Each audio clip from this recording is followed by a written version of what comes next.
Moi, je ne sais pas si vous voyez, je viens de 93, donc quel département? Ouais, à côté de Paris, 93, c'est à Seine-Saint-Denis. Donc je travaille en fait avec des collégiens en Seine-Saint-Denis, habituellement. Donc là, je suis content de vous rencontrer. Mais voilà, d'habitude, donc je présente des films sur toute la Seine-Saint-Denis. Donc nous, on a 9000 collégiens qui participent. Et Oui. Voilà, là, je peux plus bouger. Du coup, oui, en fait, moi j'ai l'habitude de présenter des films à des collégiens en Seine-Saint-Denis. Vous, c'est votre premier film là de l'année? Non, vous avez déjà vu des films? Waouh! Vous avez vu combien de films un film? Et vous avez l'habitude de venir ici? Ça vous plaît, cette salle? Je crois que vous êtes bien installé. Et du coup, vous allez voir plusieurs films dans le cadre de Collège au cinéma. Moi, en Seine-Saint-Denis, en fait, j'en montre 4. Et il se trouve que je montre les Ascensions d'Herzog plus tard. Donc je suis très très curieux de savoir comment vous allez réagir et comment vous allez apprécier ce film. C'est un film que j'apprécie, enfin c'est 2 films, hein, vous avez compris, vous allez voir 2 moyens métrages que j'apprécie particulièrement et qui sont une expérience de cinéma, hein, comme il y en a peu. Je ne sais pas dans quelle mesure vous avez discuté de la notion de reportage et de documentaire, mais ce que vous allez voir, c'est ce qu'on appelle du documentaire de création. Donc le documentaire de création, c'est une expression qu'on utilise pour l'opposer au reportage de télé ou d'internet. Le reportage qui serait quelque chose qui serait vraiment sur un sujet, où on essaye d'aborder le sujet de manière très objective, avec des faits, etc. Sachant que l'objectivité, je ne sais pas si vous en avez parlé, on en parlera peut-être après la séance, mais c'est quelque chose de complexe, parce qu'on n'est jamais tout à fait objectif, on est toujours un filtre. Mais dans le reportage, en général, le journaliste essaye de creuser un sujet de manière la plus objective possible. Ici, en fait, ce que vous avez, c'est que vous allez avoir quelqu'un qui tourne autour du pot, en quelque sorte. Je pense que vous allez avoir du mal à saisir tout de suite le sujet exact de ces films, même si vous avez compris qu'on parle d'ascension. Donc, du coup, à votre avis, qu'est-ce qu'on va faire pendant 1h15 ? Vous pouvez me faire le geste, hein, parce que je ne sais pas si on peut faire passer un micro déjà là. Ouais, si, super, merci. Donc, je ne sais pas si quelqu'un a envie de dire, on va voir quoi si ça s'appelle les ascensions. On va faire quoi comme mouvement? Monter, merci. C'est un début. Voilà, on va monter. Vous allez marcher, mais évidemment vous allez marcher en étant assis, ne vous inquiétez pas. Mais en effet, ce sont 2 films qui parlent de la randonnée, en quelque sorte. Et ce sont 2 films d'aventure où on marche, on marche, on marche. Alors ce qui est rigolo, et c'est l'intérêt aussi de ces 2 moyens métrages, c'est que vous allez aussi passer du chaud au froid. Vous avez compris qu'il y a un des 2 films, le premier, où vous allez vous approcher d'un volcan, le plus possible qu'on pouvait à l'époque. Je pense que vous avez compris aussi que ce ne sont pas des films récents, ce sont des films qu'on dit de patrimoine. L'un est de 1976, l'autre de 1981, il me semble. Et du coup, on va s'approcher le plus près d'un volcan qu'on pouvait en 1976. Aujourd'hui, avec les drones, etc., on aura peut-être l'occasion d'en parler après, on peut s'approcher encore plus près des volcans. Et d'ailleurs, Werner Herzog, le réalisateur des 2 films que vous allez voir, est un obsédé, vraiment je crois que c'est le terme, obsédé des volcans. Et il y retournait avec des moyens modernes, et il y retournait récemment, parce qu'il a refait un film sur les volcans en 2016, donc avec des moyens nouveaux, et avec des images assez étonnantes. Là, en effet, ce qui va compter, ça va être des images étonnantes, mais ce qui va être important pour vous, sur les 2 moyens métrages, c'est pas forcément d'être surpris par des images qui seraient technologiquement incroyables, c'est surtout la dimension humaine. Quand je dis humaine, ça veut dire du coup la marche, d'aller humainement près d'un volcan. Qu'est-ce que ça veut dire? Risquer sa vie, de vivre une expérience ultime, unique. Est-ce qu'il y en a parmi vous qui sont déjà allés voir des volcans? Est-ce qu'il y en a parmi vous qui ont déjà... Oui, tu as déjà été voir des volcans? Éteints? Non, du coup en activité, ok. Enfin, en Italie, il y en a quelques-uns qui sont en veille, mais pas tout à fait éteints. Mais tu t'es pas approché du volcan. Donc là, vous allez avoir l'occasion de vous approcher au plus près d'un volcan. Donc le premier film se passe en Guadeloupe et vous raconte une catastrophe imminente, puisque un volcan entre en éruption. Et le film, on va suivre Werner Herzog en 1976. Il commence tout juste à être cinéaste et il fait des films à la fois documentaire, donc de création, c'est-à-dire des films où vous allez voir, il n'essaye pas de vous expliquer scientifiquement ce qu'est un volcan, il essaye simplement de vivre une expérience. Et son expérience, c'est d'être sur cette île qui est complètement évacuée, puisqu'on est en danger de mort sur cette île, et lui, il va vouloir aller au plus près du volcan, ça je veux bien qu'on en parle après. Je ne vous en dis pas beaucoup plus. Et le deuxième film, en fait, c'est ça qui est marrant, c'est que donc vous allez aller au plus près du chaud. Et après le deuxième film, vous allez repartir d'en bas pour regrimper à nouveau, mais cette fois dans la glace. Et vous allez aller de plus en plus froid. Je suis sûr que vous allez ressentir le froid tellement on est immergé dans ces montagnes de froid. Voilà, donc je ne sais pas s'il y a la clim ou quoi, mais si vous avez vraiment froid, c'est peut-être pas à cause de la clim, justement, c'est peut-être parce que vous avez plongé dans le film. J'espère que vous avez plongé dans le film.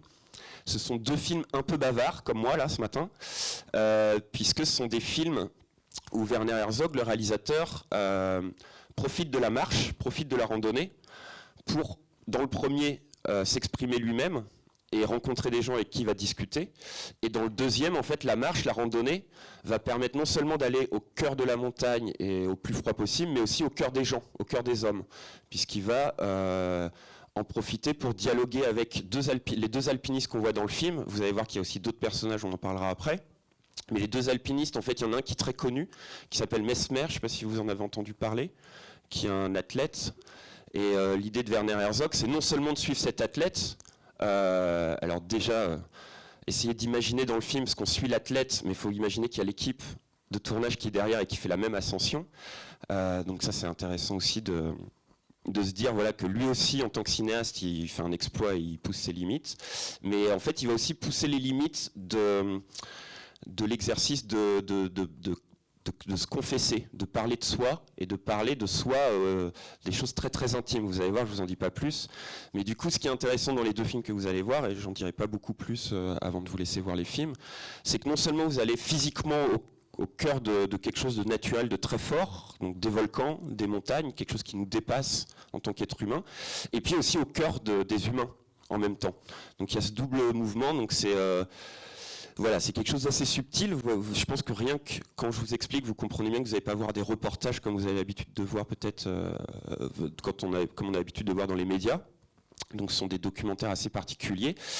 Et puis ce sont des expériences aussi qu'on dit esthétiques. Je ne sais pas si ça vous parle, ça.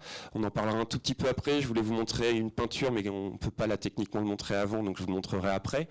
Mais c'est aussi une expérience esthétique au sens où l'idée de Werner Herzog, c'est aussi vous, non seulement d'amener les personnages à parler d'eux et de eux intimement, mais aussi vous, j'espère que ça va marcher, on va voir, vous, pendant ces deux films, d'être en état de méditation. C'est-à-dire que j'espère que les films vont vous faire des petits parcours de pensée pendant 1h15. Donc n'hésitez pas, non pas à vous endormir, mais à vous laisser aller. C'est pas la même chose. À vous laisser aller, même s'il y a des choses que vous ne comprenez pas ou qui vous paraissent un peu étranges, vous laissez aller jusqu'au bout. Vous essayez de suivre l'ascension sans trop vous fatiguer. Donc vous laissez errer vos pensées, etc. Et après, j'aimerais bien qu'il y ait un échange. Même si on ne se connaît pas plus que ça, on va essayer d'échanger sans aller jusqu'à l'intime. Hein. Vous n'allez peut-être pas me faire des confessions comme dans le film. Mais voilà, que vous n'hésitez pas à me dire ce qui vous est passé par la tête, ce que vous avez ressenti pendant le film. Comme je vous le disais, moi je suis très content après de repartir avec vos impressions, puisque ça va me servir pour les séances que je vais animer après avec d'autres collégiens. Voilà. Alors juste une petite citation avant de vous lancer le film. Donc Werner Herzog, je vous en reparle un tout petit peu après pour pas vous parler trop avant le film, mais il a dit une chose que moi je trouve très belle. Il y a une citation de lui qui dit « Pour faire un bon film, j'irai jusque dans les mâchoires du diable ». Qu'est-ce que ça vous évoque, ça? Par rapport à ce que je viens de vous dire, aller au volcan, aller dans la montagne. Merci. Il ira jusqu'à la mort. Ouais. Quoi d'autre? Vous avez d'autres... Je dirais même plus que ça, en fait. Il est prêt à risquer la mort, on va en parler après jusqu'à un certain point, mais dans les mâchoires du diable, c'est même autre chose que... Il est prêt à tout faire. Ouais, prêt à tout. Alors, ouais, est-ce que vous pouvez... Le diable, c'est quoi, en fait? Pardon, ouais. Ça représente quoi, le diable? Est-ce que ça représente que la mort? Bah, qu'il est méchant. Ouais. Peut-être devant. Il n'y a pas de bonne réponse, mais il y a peut-être une réponse un peu plus juste, un peu plus précise. Il est prêt à souffrir. Ouais, bien. Un peu de ça. Quoi d'autre? Désolé, je vais faire du sport avec le micro. Merci.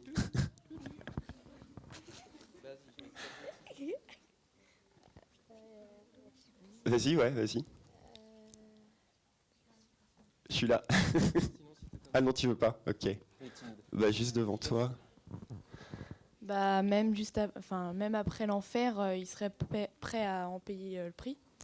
Ouais, en fait, c'est la notion d'enfer, alors de souffrance, mais aussi de danger et de quelque chose qui est en effet pas très agréable. Et en effet, alors il y a l'idée, peut-être quand tu dis payer le prix, je ne sais pas si vous connaissez cette histoire de vendre son âme au diable, etc. Peut-être ça que tu sous-entends.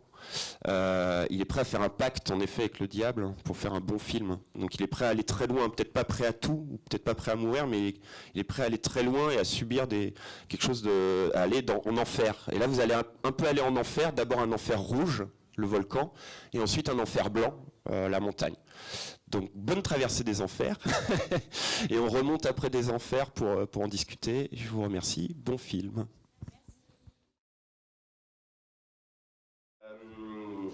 Moi, je voulais commencer tout à l'heure, on va vous le montrer maintenant si c'est possible. Là-haut, il y a une image voilà, que je voulais vous montrer, je ne sais pas si vous la voyez bien. Est-ce qu'il y en a qui connaissent cette peinture? En fait, c'est une peinture, pour les plus jeunes, voilà, je pense que vous la croiserez un jour dans votre parcours. C'est une peinture assez connue, hein, ça fait partie voilà, des œuvres importantes voilà, dans la culture occidentale en particulier. Et c'est une œuvre qui est importante pour un mouvement. Pardon, je fais un petit détour, vous allez voir, on va revenir sur le film. C'est une œuvre importante dans ce qu'on appelle le romantisme allemand. Alors, le réalisateur là, qui a fait les deux films que vous venez de voir et qu'on entend beaucoup parler dans les deux films, il ne se revendique pas du tout hein, du romantisme allemand. Voilà. Alors, la peinture là, que vous avez à l'image, c'est 1818. Donc, évidemment qu'on est assez loin voilà, de l'ascension qu'on a vue, enfin des deux ascensions qu'on a vues en 1976 et 84.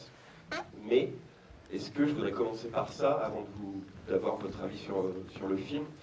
Mais il y a quelque chose, voilà, moi, que personnellement, si je voulais, enfin, vraiment, si j'ai envie de synthétiser le film en une image, pour moi c'est celle-là, enfin les deux films même en une image.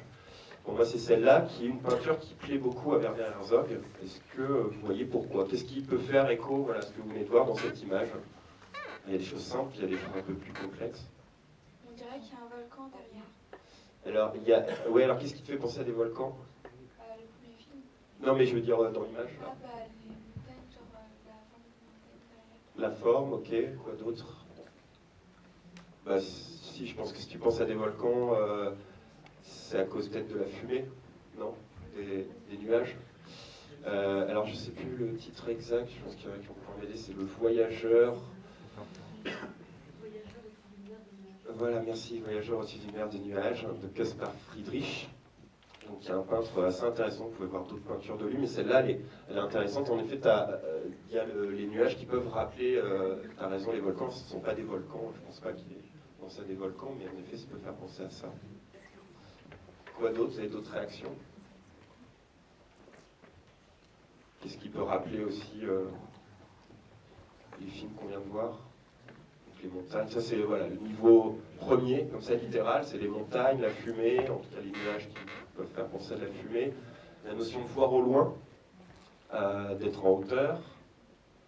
Et qui regarde en fait ces montagnes? Qui regarde dans l'image là?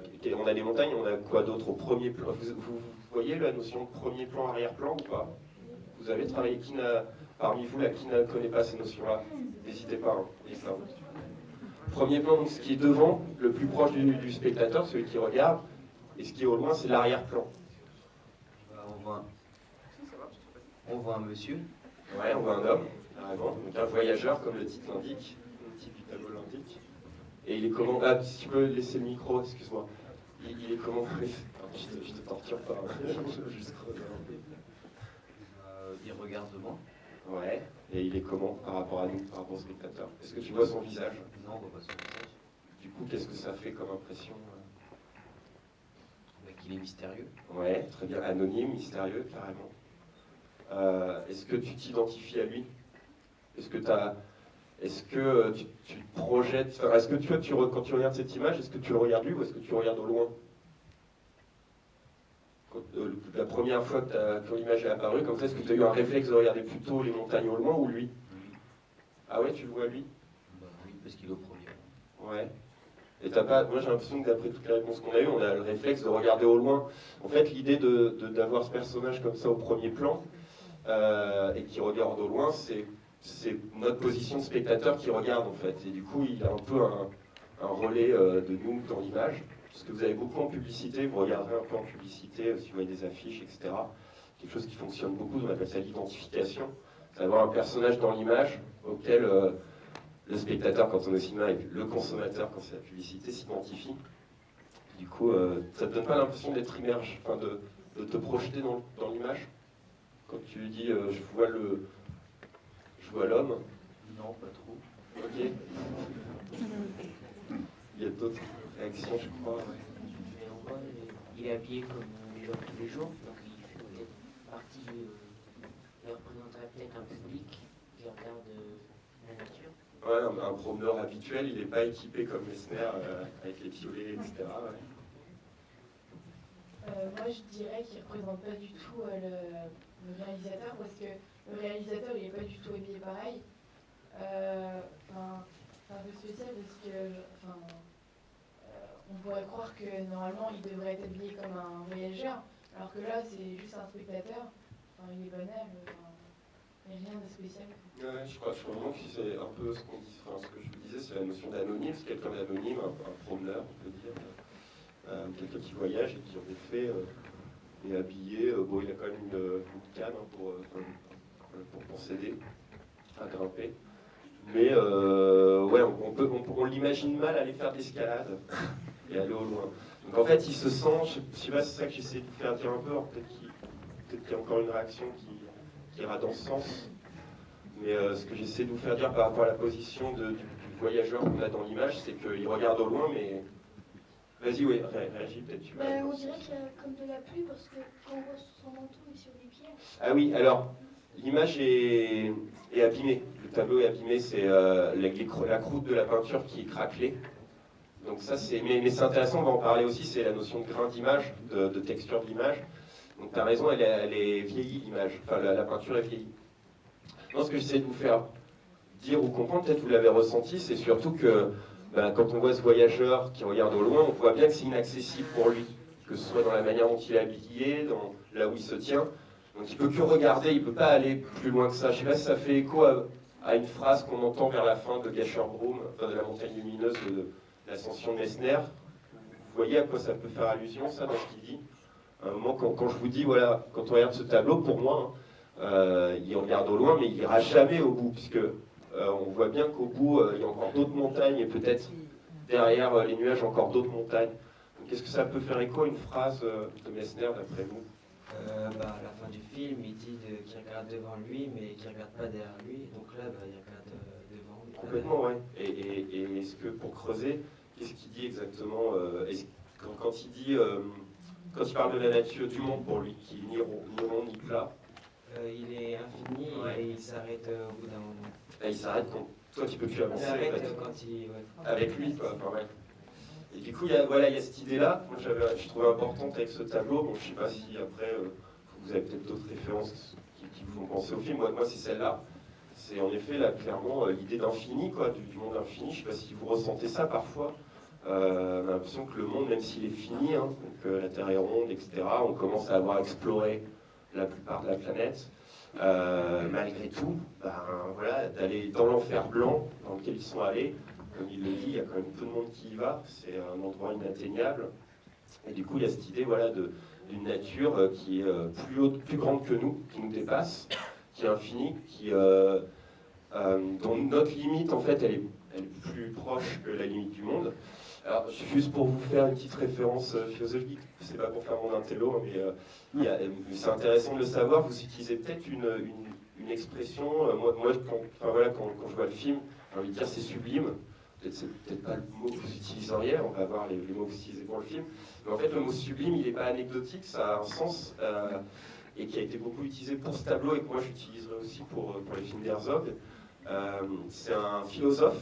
Là, vous avez vécu une expérience de montagne et physique, mais aussi une expérience philosophique en fait en voyant ces deux films. Puisqu'il y a un philosophe qui parlait de la notion de sublime avant même ce tableau, en XVIIIe siècle. Et il disait que le sublime, voilà, il définissait le sublime comme quelque chose qui nous dépasse et qui nous... C'est intéressant parce que je trouve que c'est ça qu'on ressent dans le film. Vous allez me dire si c'est ce que vous avez ressenti, mais le sublime, c'est un peu difficile de résumer, mais en gros, ils disent quelque chose qui nous effraie, qui nous dépasse. Vous vous rappelez, avant de vous montrer le film, vous avez dit Herzog qui disait voilà, moi je suis jusqu'en les mâchoires du diable, quand même quelque chose d'assez négatif, d'assez effrayant. Et en même temps, il y a une fascination pour quelque chose qui nous dépasse, qui est plus fort que nous, qui nous fait peur.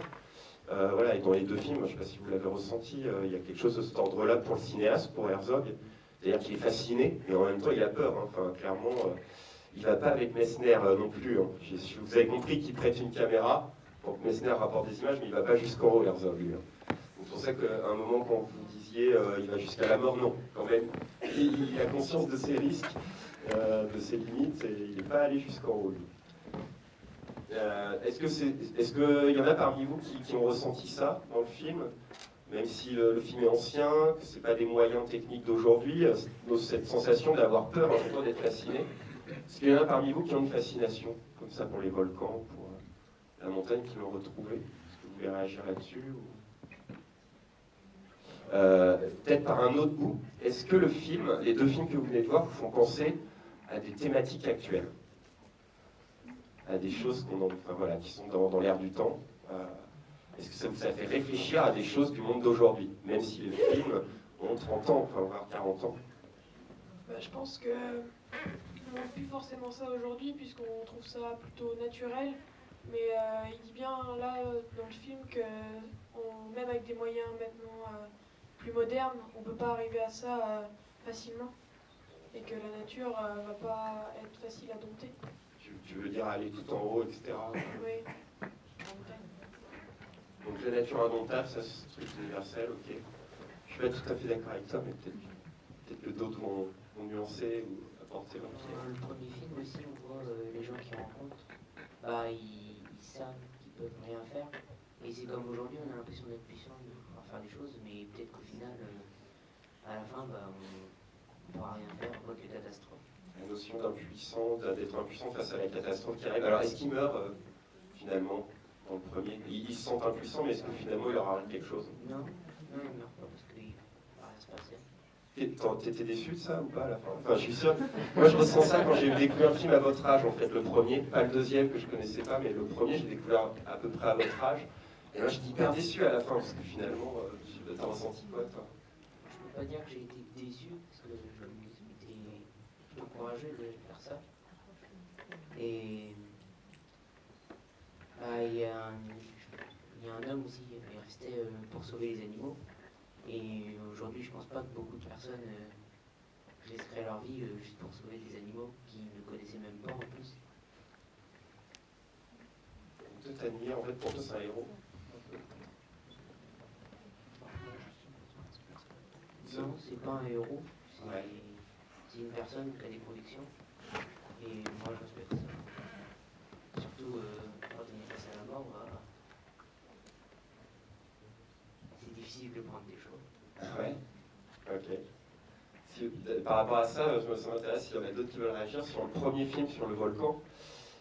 Est-ce que vous avez l'impression que ce sont des héros qui restent? Qu'est-ce que vous en pensez? Moi, personnellement, je trouve que c'est hyper intéressant parce que c'est des personnages qui apparaissent comme ça d'un coup, on s'y attend pas, un peu par hasard. Moi, je qualifierais pas de ça de héros, mais ils ont plus rien ils ont plus de sens à leur vie. Ils sont pauvres, ils ont plus rien à faire. Certains s'occupent des animaux puisqu'ils s'occupent de leur journée, mais pour eux, c'est plus un sens à leur vie et ils se disent que c'est une chance de mourir dignement dans leur région. Une chance, ouais. Qui quittent pas leur région, ne passent pas les lâches, ils sont là pour leur région puisqu'ils sont nés ici. Ouais, alors ils disent, on voit bien qu'ils sont pauvres, ça en parle beaucoup, le film, il en parle beaucoup, en fait ils n'ont rien à perdre. Ah oui, c'est un peu ça.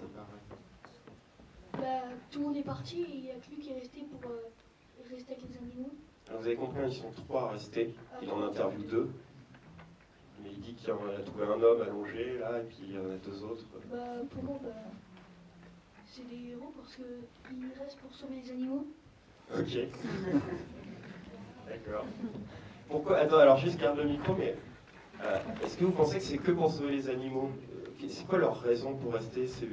Donc il y a l'idée qu'ils n'ont rien à perdre, d'accord, mais bon, ça les empêche pas. À un moment, il dit je pourrais marcher jusqu'à Pointe-à-Pitre, vous pourriez m'emmener.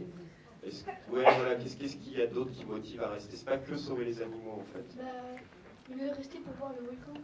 Ouais, ok. T'as pas autre chose, une autre idée? Les deux, en fait, les deux qu'on interviewe, ils ont un point commun, ils font appel à... Comment ils justifient le fait qu'ils peuvent rien faire, qu'ils sont impuissants? Ça revient aussi sur la question de Parce qu'ils l'impuissance. sont pauvres. Pauvres, ouais, quoi d'autre? Parce qu'ils pourraient marcher jusqu'à Pointe-à-Pitre, mais ils restent là. Non, mais il s'allonge, il attend. Pourquoi? Il y a aussi tout ce qui est leur croyance. Mais oui, Ils croient en Dieu et ça les motive, ils n'ont pas peur de la mort. les deux, ils disent c'est la volonté de Dieu, moi je peux rien y faire, je suis rien. Encore une fois, ça revient vraiment encore sur cette notion qu'on est tout petit. Alors là, c'est par rapport à la religion, mais c'est là vraiment le fait qu'on est tout petit face à une volonté, un destin, etc., qui nous dépasse. Ouais. Il y avait d'autres mains, vous vouliez dire la même chose, c'est ça ou... Moi, je dirais qu'ils veulent sauver les animaux parce qu'ils sont dans leur même situation en fait. Ils sont pauvres, les animaux, ils n'ont rien à manger. Et les humains aussi. Les animaux, ils dépendent des humains. Et sans les humains, ils ne feraient rien. Et les humains, c'est pareil, c'est dans le même sens. Du coup, c'est pour ça qu'ils les aident. Tu peux garder le micro 2 minutes, juste pour continuer sur ce que tu es en train de dire. Si je mets en relation avec le deuxième film, quand il escalade, etc., pourquoi il le fait? En fait, vous pouvez vraiment poser la même question. Donc dans le premier, ils sont pauvres, c'est la volonté divine. En effet, ils se donnent un prétexte, une raison pour rester, c'est de sauver les agneaux. Mais moi, je pense que c'est encore un prétexte, c'est pour se trouver une occupation en attendant la mort, quoi.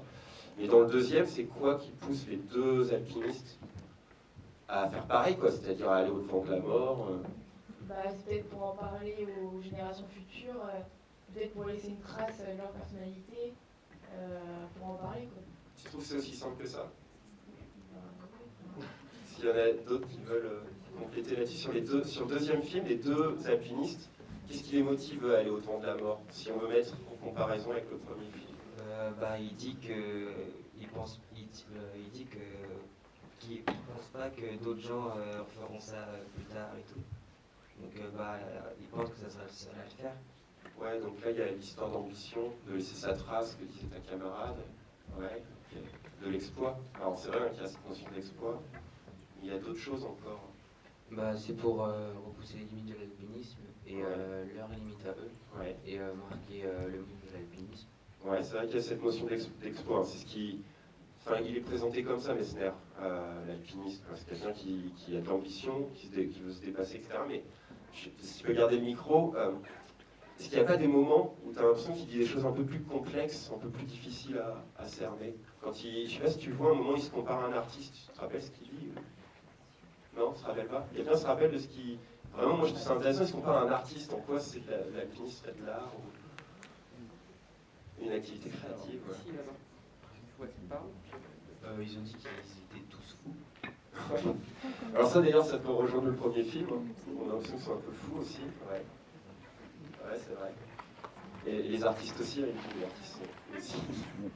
Peut-être qu'Herzog, lui, s'en fout. Ils ont l'impression d'avoir un esprit de création. Ouais, alors, quand il dit que c'est une activité créative, comment il se décrit? Comment il dit grimper c'est une activité créative ou liée à l'art? Tu te rappelles comment il le décrit? Tu te rappelles pas? Comment il compare la montagne à quoi à un moment? Un tableau. Ouais. Ou il fait quoi quand il grimpe sur le tableau? Il dessine, il fait des dessins que lui seul voit, mais il a l'impression en fait de laisser une trace encore une fois, mais là c'est pas l'exploit, c'est l'impression de faire un truc créatif.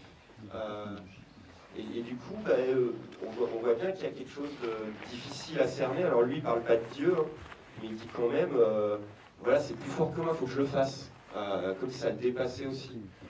Avant de vous montrer le film, vous avez dit, hein, c'est à la fois ce que vous avez vécu là, je ne sais pas si vous l'avez ressenti, j'espère que oui. C'est pour ça que vous parliez de sublime, etc. C'est que c'est une aventure physique, voilà, un exploit physique. Les deux, hein, d'aller au volcan, de risquer sa vie dans un volcan. Et le deuxième, c'est aller au bout voilà, de son ambition. Mais c'est aussi une expérience spirituelle et humaine. C'est-à-dire, tu peux garder le micro, ouais. je vais finir. Après, vous pourrez continuer, mais je ne sais pas si vous commencez à ressentir ça à partir de ce qu'on est en train de dire, mais il y a quelque chose de l'ordre de... Il y en a qui font de la rando parmi vous? La grosse rando, quoi. Vraiment, toi, ok, un seul, toi. Ok. Et quand vous faites de la rando, vous n'avez pas l'impression qu'il y a des choses qui se passent dans votre tête qui ne se passeraient pas si vous n'étiez pas en train de marcher? Non. Ok. Peut-être pas encore, mais voilà, si vous avez... Oui, toi, oui. Moi, ça me fait réfléchir. Bah oui. Parce que on n'est peut-être pas forcément seul, on est peut-être à plusieurs, mais il y a beaucoup de moments où on ne parle pas en fait, et juste on pense. Et moi personnellement, ça m'aide à réfléchir. C'est une forme de méditation. C'est peut-être un peu fort. Oui, pas méditation, mais un instant où on est dehors, et il y a moins de pollution sonore, visuelle. Et donc, on a plus de temps pour penser et réfléchir. Ouais, bah du coup, moi c'est comme ça que je le ressens le film, c'est-à-dire que, et j'espère que vous, en tant que spectateur, ça vous a fait un peu ça, pour ceux qui n'ont pas dormi. C'est-à-dire que vraiment, votre esprit a voyagé, et en fait, on se laisse guider, alors c'est un peu bavard, hein, vous avez prévenu, mais en fait, l'idée, c'est que vous avez vu, plus le film avance, plus il grimpe, et plus on apprend des choses intimes. C'est quoi le moment le plus intime dans les deux films, d'après vous? Vous pouvez vraiment prendre un exemple d'un des deux films, et le moment où on apprend des choses, vraiment, je pense qu'on ne pourrait pas les avoir si on était dans un studio de télé, sur un plateau de télé, avec le mec, la maquilleuse et le journaliste. Dans le deuxième film, dans la tente, quand il se confie et qu'il dit que ça a été difficile de dire à sa mère que son frère il était mort dans une randonnée. Tu t'y attendais à ça? Non. C'est quand même assez surprenant, ça surgit d'un coup comme ça. Et du coup, ça t'a fait quoi? Enfin, est-ce que ça t'a ému? Est-ce que ça t'a choqué? C'est triste pour lui parce que dire des trucs comme ça à ses parents, surtout que lui il était à la rando. Il a cherché lui une journée entière et il l'a pas retrouvé, du coup ils ont même pas le corps en fait. Ouais, du coup, voilà, ça c'est un truc super intime. Il a l'air, en fait, je sais pas si ça vous a fait ça, il a l'air sûr de lui, hyper fort.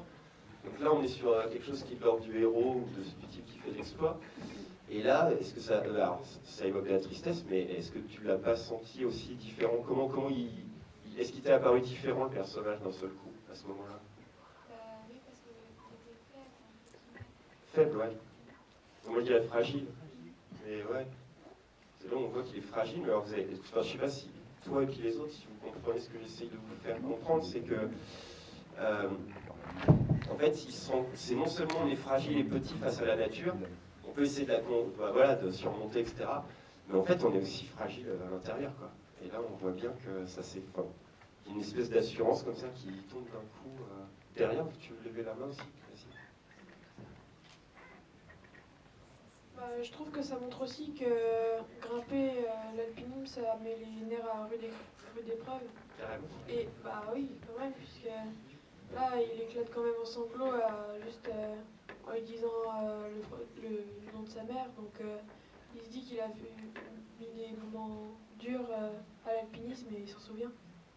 Ouais, du coup, intime, enfin les nerfs, quand tu dis les nerfs, on voit bien que c'est pas juste, on n'est pas des machines, quoi, c'est pas juste mécanique de grimper.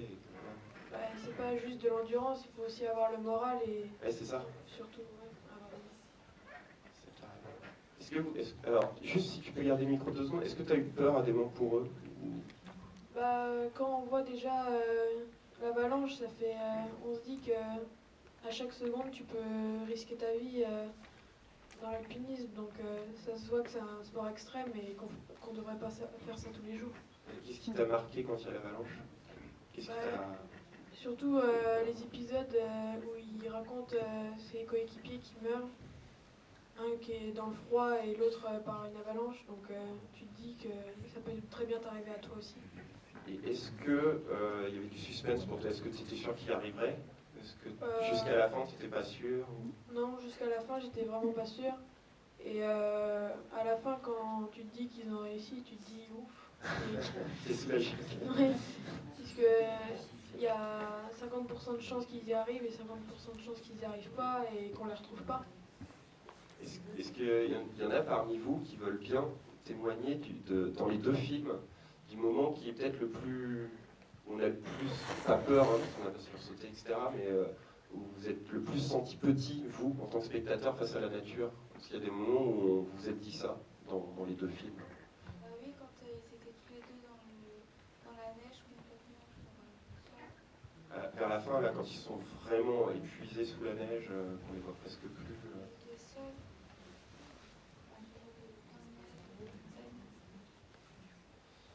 Les autres? Dans le premier film, Les volcans, ce serait là où il montre les photos de la catastrophe, où il y a eu les 30 000 morts et tout. C'est vrai que ça fait un peu peur de voir ça. Ouais, tu le savais?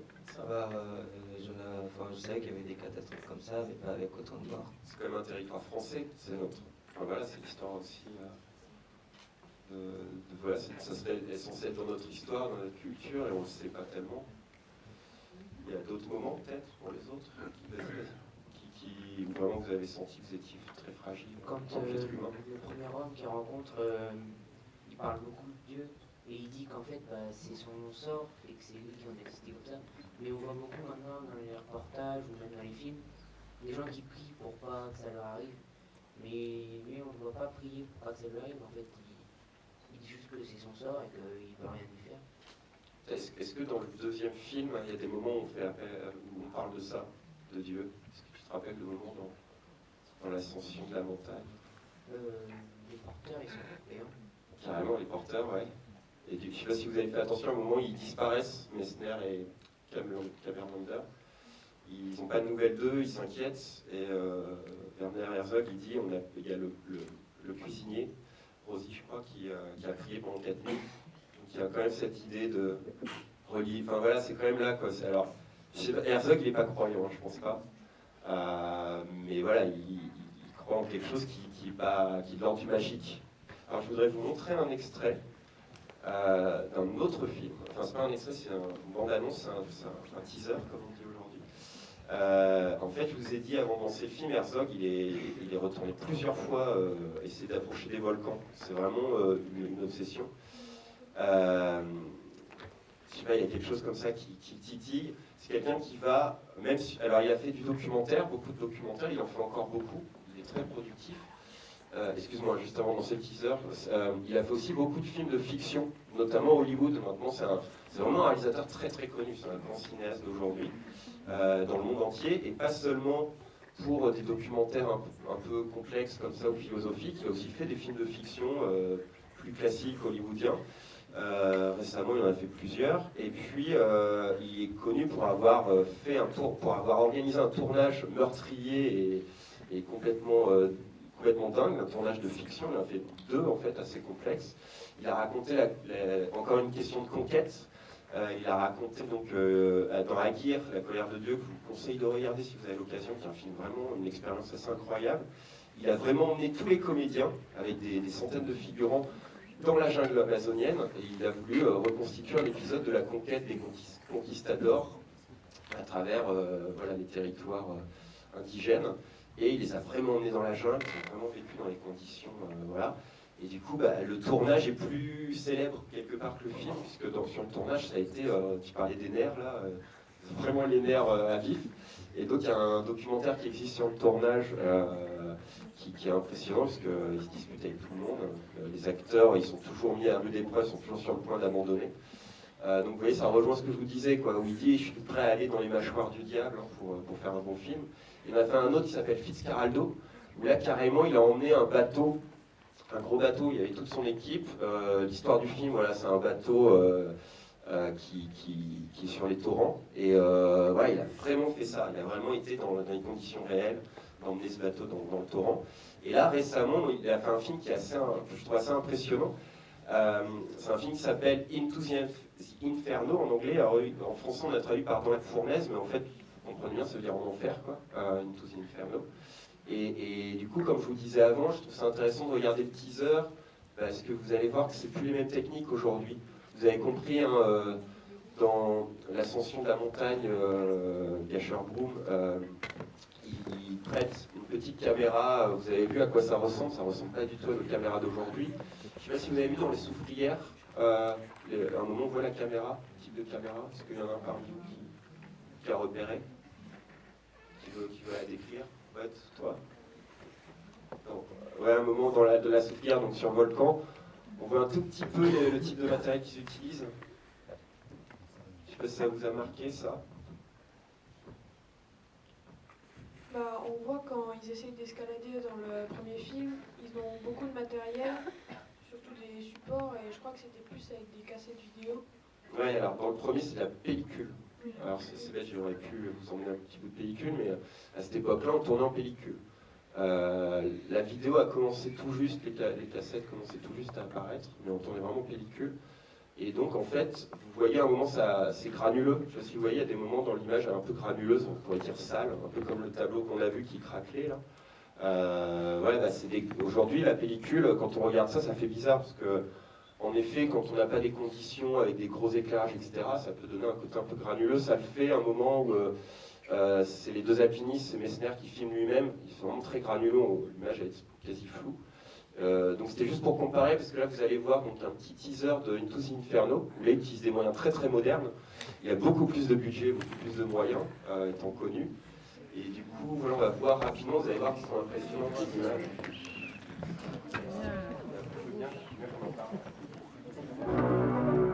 To the heavens soar the hurtling flames of the mighty gods, the engulfing doom. It is hard to take your eyes off the fire that burns deep under our feet. This was a monstrous volcanic eruption, one of the largest in all of Earth history. Obviously, there was a scientific side to our journey, but what we were really chasing was a magical side, no matter how strange things might eventually get. It is a fire that wants to burst forth, and it could not care less about what we are doing up here.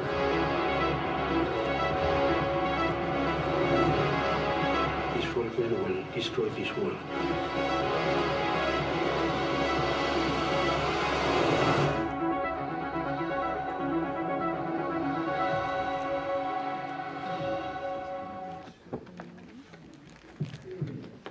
Alors là, je veux bien faire réagir ceux qui ne prennent pas la parole. On voit quand ils sont dans la jungle, ils vivent la vie sauvage. Ouais. Alors justement, garde le micro 2 secondes. Justement, il n'y a pas que les volcans là dans le teaser. C'est bien ce que tu dis. On voit plein d'autres choses. On voit la vie sauvage. Ouais, quoi d'autre? Est-ce que tu peux nous dire un peu ce qu'on voit d'autre que les volcans? On voit des images qui viennent d'où? De France? On voit des images d'un pays asiatique. On voit des images du monde entier en fait. Alors je ne sais pas si vous avez eu le temps de lire, mais qu'est-ce que ça dit, la voix de Werner Herzog? Vous avez peut-être reconnu, c'est toujours lui qui parle. Ah non, je n'ai pas vu. Il dit les volcans c'est un danger qui... Non, t'as pas fait gaffe? Ah oui, qui détruira le monde. Ouais, il parle du monde là. Donc il donne une dimension un peu plus amplifiée quoi. Il dit voilà, ça nous menace tous les volcans. Ouais. Peut-être ton camarade, s'il veut continuer à... On avait un volcan en éruption. Ouais. Mais du coup, est-ce que tu as bien compris qu'il n'y a pas que ça? On voit du coup ce que disait ton camarade, on voit des images de Chine, des images du fin fond de la forêt, on voit des sculptures de culture, je pense, d'Amérique du Sud.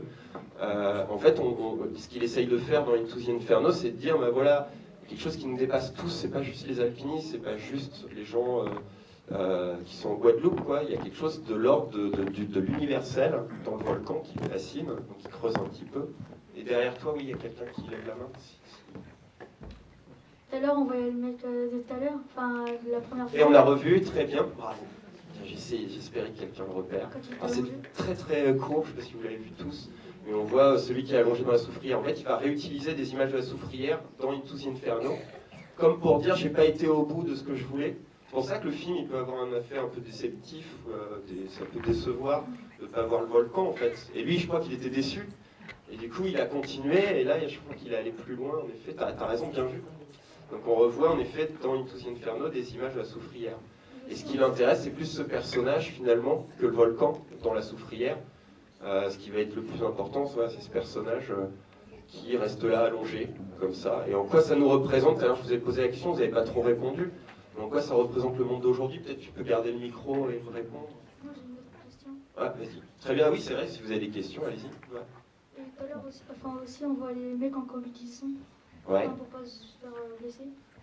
Ouais, alors, dans Into the Inferno, il va vraiment avec des scientifiques, cette fois. Il va avec les scientifiques, il parle même de plusieurs scientifiques, et notamment d'un couple de scientifiques très, très célèbre, qui est français, qui est mort pour aller au cœur du volcan. Ils avaient beau avoir des combis, bah, ils ont succombé, ils sont allés trop près.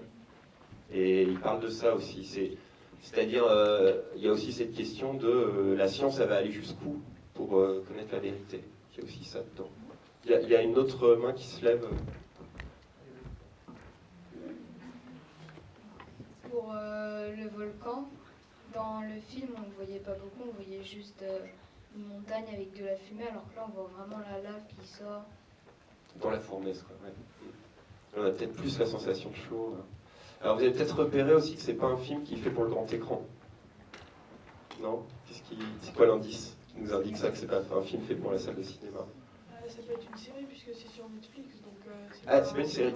Ça aurait pu, t'as raison, mais il n'y a pas que des séries. Donc oui, c'est sur Netflix.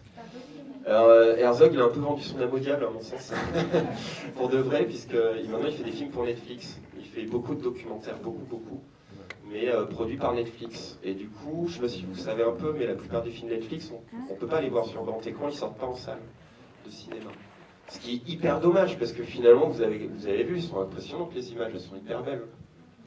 Donc ils mettent des moyens importants pour finalement un petit écran. Alors peut-être vous avez des grands écrans. Il y en a combien parmi vous qui sont abonnés à Netflix? Vous pouvez lever la main? Ah, c'est énorme. Ok. Et vous préféreriez voir, par exemple, Into the Inferno sur Netflix ou sur grand écran? Qui voudrait le voir tranquille chez lui sur Netflix? Vous pouvez lever la main. Qui préférait le voir ici sur grand écran? Oh là là, c'est très partagé. Ok. Ah bah désolé. Hein. Non mais moi ça me fait de la peine parce que j'apprécie de voir ces grandes images. Je trouve que c'est dommage, enfin, je sais pas ce que vous en pensez, mais apparemment vous n'êtes pas d'accord avec moi pour l'instant. Mais Herzog il travaille sur c'est quoi ce qui nous dépasse, qui est plus grand que nous, et puis il va travailler sur un truc qui est finalement plus petit que nous, un format qui est tout ridicule, alors qu'il parle de trucs immenses qui nous dépassent. En fait, moi, il y a un passage, je pensais que vous me le diriez, il y a un passage qui m'a impressionné dans les deux films. Moi, ce que je retiens le plus, c'est un moment où on voit, face caméra, comme ça, il y a la montagne et l'avalanche qui nous tombe dessus. Je ne sais pas si vous avez senti le son, ça vibre les basses. Ça vous a pas marqué, ça? Ça, c'est impossible à faire sur... même chez soi, en home cinéma, c'est bof, quoi. Vous avez vraiment gêné les voisins. Est-ce que vous avez des questions, des remarques supplémentaires? Ou est-ce que vous avez envie d'aller prendre l'air? Tout à l'heure, dans le deuxième film, on les a vus tous nus dans l'eau. Ah oui, très bien que tu en parles, très bien. Comment ils font pour avoir froid? Ah oui, c'est super que tu parles de ça. À votre avis, peut-être tu veux réagir à ça ou c'est une autre question que tu as? Très bien, vas-y. Ouais, c'est bien que tu en parles, c'est vrai qu'on n'avait pas parlé. Bah, c'est parce qu'en fait, l'air, il est beaucoup plus froid que l'eau. Vu que l'eau est à 0 et l'air, il doit être aux alentours de -20. Du coup, ça leur fait un effet de chaleur. Ok, t'es scientifique. Non, ouais, il y a un peu de ça, ouais, carrément. Alors moi, je le trouve étonnant ce passage, quoi, parce qu'en effet, il y a ça. On est surpris s'il est tout nu alors qu'il fait hyper froid, voilà. Et du coup, ouais, tu disais. Et du coup, on se questionne, ça nous réveille un peu. Il y a plein de moments dans le film, on n'a pas le temps de tout aborder, mais il y a plein de moments où Herzog il se débrouille pour nous réveiller un peu quand même, dans la narration. Il y a plein d'inattendus, donc Messner qui pleure sous la tente, les danses culturelles des porteurs, et puis à ce moment, en effet, il est tout nu, plein de glacier. Et ça t'a fait quoi, toi, ce passage? Même si tu savais la raison scientifique, ça t'a provoqué quoi? Je comprends qu'il s'est fait ça, quoi. Ouais. Ça doit être facile de vivre dans le froid comme ça pendant plusieurs jours. Ça t'a pas surpris, cette scène? Non. Tu t'es pas demandé pourquoi il nous montre ça? Ton camarade veut réagir. Moi, j'ai été choquée. Ouais. Qui d'autre a été choqué? Faut lever la main? Non? Toi? Ok. Alors, en fait, alors c'est un peu une métaphore, je sais pas si vous travaillez là-dessus les cinquièmes, mais c'est-à-dire que l'idée d'Herzog, c'est de montrer à ce moment-là, mais tu te livres tout nu. Un peu comme quand il parle, quoi. Tu te livres tout nu, tu te montres à nous dans ton plus petit appareil. Et il dit même pourquoi tu fais ça. Et lui, il a une réponse un peu ambiguë comme ça. Il dit je sais pas, moi je fais ce que je veux. En fait, il se sent libre. C'est quelqu'un qui veut montrer qu'il se sent libre. Qui c'est qui voulait réagir? C'était toi, vas-y. Et aussi, c'est chelou qu'il campe à côté d'une rivière. Ah, tu trouves? Enfin, qu'il campe. Il bivouaque à côté du lac, ouais. Je sais pas si tu veux compléter, pourquoi c'est bizarre? Bah, parce qu'à côté de l'eau, c'est bizarre. Ah oui? Ah bon, je sais pas, ça fait bizarre à tout le monde ça? C'est vrai que moi ça m'a pas... Je sais pas si tu veux compléter ou préciser, mais je vois pas pourquoi c'est... Enfin, à côté de l'eau, après, ça peut faire plus froid que... Ah, ok, bah ton camarade scientifique, t'as prouvé le contraire. Non mais en effet, il a raison, il y a aussi l'eau en fait, elle est dans les glaciers, l'eau elle est sous la roche. Et quand elle sort, en effet, elle est plus chaude parce qu'elle va à l'extérieur. Après, on voit vraiment que dans les glaciers, là, dans l'Himalaya, il n'y a vraiment rien parce que l'eau, elle était vraiment propre, il n'y avait pas de saleté dedans. Alors que là, si on voit un lac, il y a plein de saleté, il y a des feuilles, là, elle était vraiment propre. Ouais, moi je pense que, alors j'espère que vous allez continuer à en débattre un peu parce que je pense que quand on réfléchit à comparer ces deux films avec le monde d'aujourd'hui, il y a plein de choses à dire, il y a plein de choses hyper intéressantes. Est-ce que aujourd'hui c'est pas plus facile d'aller là-bas, sur ces sommets? Je vous disais même pour filmer avec des drones, etc. Est-ce qu'on peut s'imaginer qu'il y a plus de monde qui y va ou est-ce que ça reste des endroits inatteignables, difficiles? Qu'est-ce que ça va devenir aussi les glaciers avec le changement climatique? Est-ce que ça va pas disparaître et puis ça sera des images qui seront les seules preuves que ça existait? Enfin, il y a tout ça. Hein. Donc, il y a ton camarade aussi, tu peux lui passer. Ça disparaît parce qu'il y a de la pierre, il n'y a pas que de la glace et de la neige. Ouais, les pierres ça bouge, les montagnes ça bouge. Hein. C'est pas si sûr que ça. Moi, je vais revenir un peu sur le tableau, mais aussi ce qui peut nous faire penser au film, c'est le fait que l'homme sur le tableau soit tout seul et que sur l'Himalaya, eux aussi, ils étaient tout seuls. Ouais, ça c'est intéressant, on n'a pas le temps d'en parler trop, mais il en parle beaucoup de la solitude. Il dit qu'en fait, lui, il va aussi là parce qu'il se sent plus seul que chez lui ou en ville, quoi. Et ça t'a fait... Enfin, juste, tu peux garder 2 secondes le micro. Par rapport à ça, ça t'a fait quoi? T'aimes bien, toi, être tout seul ou... Bah, moi, ça me dérange pas après, mais je sais qu'il y a plusieurs... il y a plein de gens, ils aiment pas être tout seuls, quoi. Et t'as raison, hein, je crois qu'il y a aussi ça dans le film, la recherche de la solitude. Ça te fait quoi? Toi, tu le trouves fou de faire ça Bah... Ouais, c'est ça, c'est son truc, quoi. Non, peut-être que lui, il aime bien. Qu'est-ce qu'il pourrait aimer dans le fait d'être tout seul? Pourquoi il veut... Ouais, si, c'est ça, il se sent libre. Ouais. Genre, par exemple, personne peut lui dire, ouais, pourquoi tu fais ça, pourquoi tu fais ci. Et dans La Soufrière, le premier film, est-ce que tu as l'impression que ça parle aussi de la solitude? Dans les volcans là? Non, pas beaucoup. Ah ouais. Est-ce que tu voulais réagir à ça, toi, à la solitude? Je pense que ça se rejoint un peu les deux films, puisque les gens dans La Soufrière, ils disaient qu'ils dépendent que d'eux, qu'ils n'avaient plus personne d'autre et ça leur suffisait. Carrément, ils sont démunis aussi. Hein. Comme lui, il dit, je ne sais pas si vous vous rappelez, Cameron Land, à un moment, Herzog, il lui dit, mais qu'est-ce qu'on fait de tes affaires si tu disparais?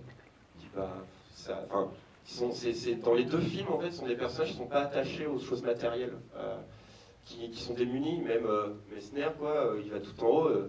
Non seulement il y a l'histoire de la solitude, mais vous avez compris qu'il fait de la grimpe comme dans les Alpes, main libre. Voilà, donc cette idée d'être démuni, donc, et d'être l'homme tout nu, quoi, en quelque sorte, face à la nature. Et qu'est-ce qu'on devient, qu'est-ce qu'on fait, on repose que sur soi-même.